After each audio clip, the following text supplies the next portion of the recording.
as well. She's overcome an incredible life experience, losing her sight, and has not let that get in the way of her career ambitions and what she wants to do with her life. So she's a fantastic person to be able to listen to and to get to know.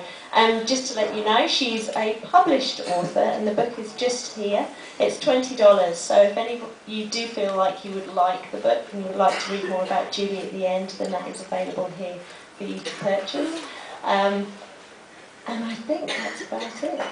So thank you so much. Julie's also talking tomorrow at Mosgiel, so we've been really lucky that she's been really proactive and really eager to come and talk to us. So prepare to be inspired. Julie Woods.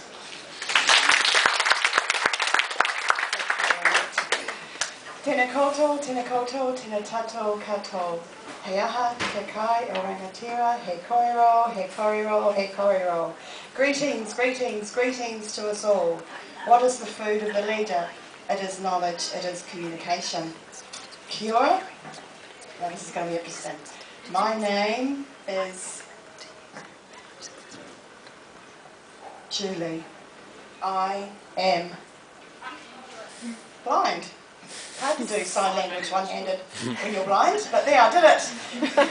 And I'm here today to tell you my story, which begins on the 27th of March 1997 in the hospital waiting room of the eye department at Dunedin Public Hospital, and ends up at my 10 years blind party.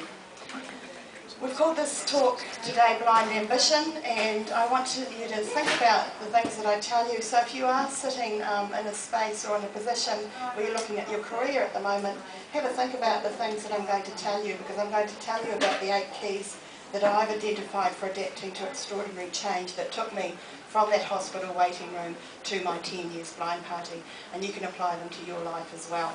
But before we do any of that, I always like to start by showing people how to meet and greet a blind person.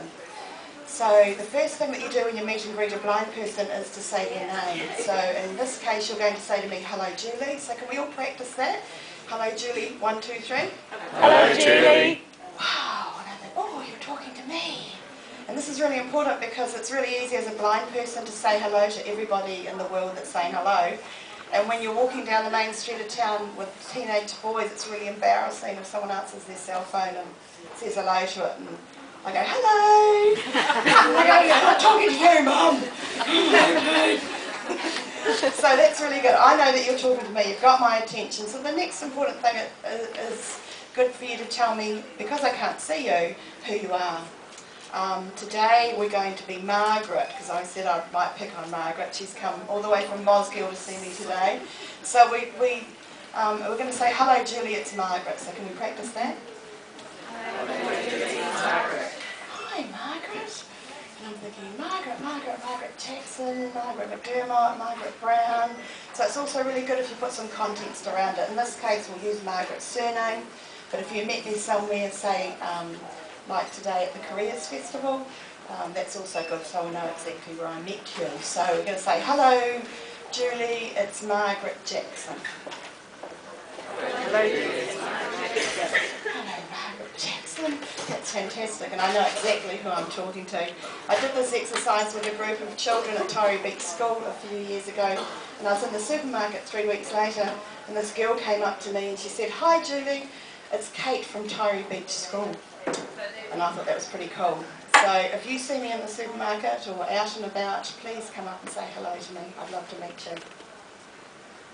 On the 27th of March 1997, I sat in the hospital waiting room of the eye department at Dunedin Public Hospital and was about to be declared legally blind. I was 31 years of age. I was married with 2 boys, aged 3 and 1.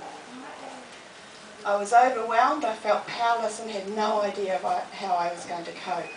I'd spent the last 3 months losing what remaining vision I had, which started as a shimmer in my left eye and went to a blob into a haze and spread to my right eye and left me legally blind. As I say, I felt terrified. I didn't know what I was going to do. I knew one thing, I didn't want to be pitied. So if I knew that, what was I going to do? I was a mother, a sister, a daughter and a friend, and they were roles that I wanted to continue to do. So I set about making some changes, and one of those changes to start with was asking for help. And this is one of the first keys that I'm going to share with you today, and we'll go through the whole 8. So the first key is ask for help. And you're never too big to ask for help. Reggie White, American football great. And when you go blind in New Zealand, the place to ask for help is at the Royal New Zealand Foundation of the Blind. I remember distinctly a conversation that I had with a counsellor. She came up to my house and she said to me, you know, Julie, there are 2 types of blind people. Those who can see more and do less, and those who can see less but do more. And I thought, that doesn't make sense, because obviously the more you can see, the more you can do, right? But what I didn't realise she was talking about was attitude. So that kind of stuck with me, and I thought about that. So I had lots of things that I needed to learn, and I had to ask for help. It started with learning or asking for help in the kitchen. I was a mother, so I had to provide meals for my children and my family. So I had to get about cooking.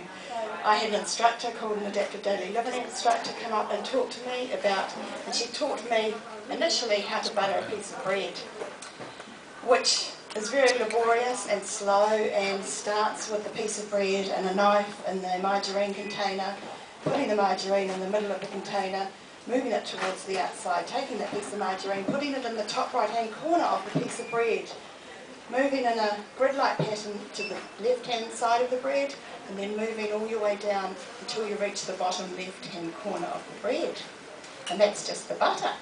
Then there's the jam. You dip the spoon in the jar, and you get a knife, and you scrape the excess jam off. And then you take the spoon over to the bread, and you start in that top right-hand corner again, and you spread to the left, and then you move down right into the bottom left-hand corner until the jam's been added.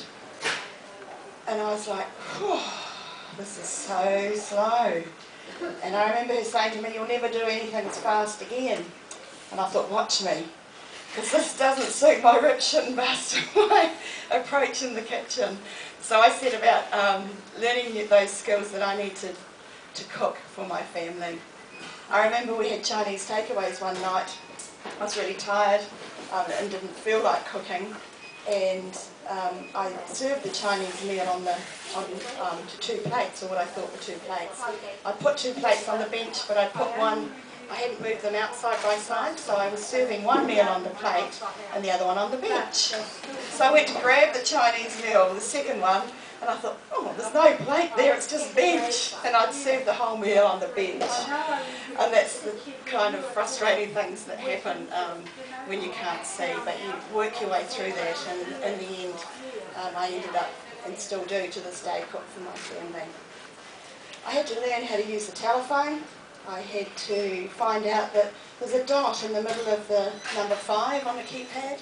You can go home and check it out. That means that it allows a blind person to navigate their way around a keypad or a telephone keypad. So I learnt how to use the telephone, and I thought, well, if I can use the telephone, maybe there are other things I can do. And that kind of set a light in me, something, and it really set me off on a pathway of learning. I had to pick up a white cane, the public emblem of blindness, and I struggled with that to go outside. I stayed inside for 4 months without going outside, and I thought, well, this is kind of silly. You can either go outside with a white cane or you can be stuck inside. That's your choice, what's it going to be. So I decided that because shopping was such an intense interest of mine, I wanted to be able to go downtown and do shopping. So I set about getting some lessons from the Foundation of the Blind and how to get around with my white cane. So asking for help was a really important part, especially in those early days, in gaining independence that I needed to fulfil all those tasks as a blind mother. So asking for help is not an act of dependence, it's the key to independence. Julie Wood's professional speaker and coach.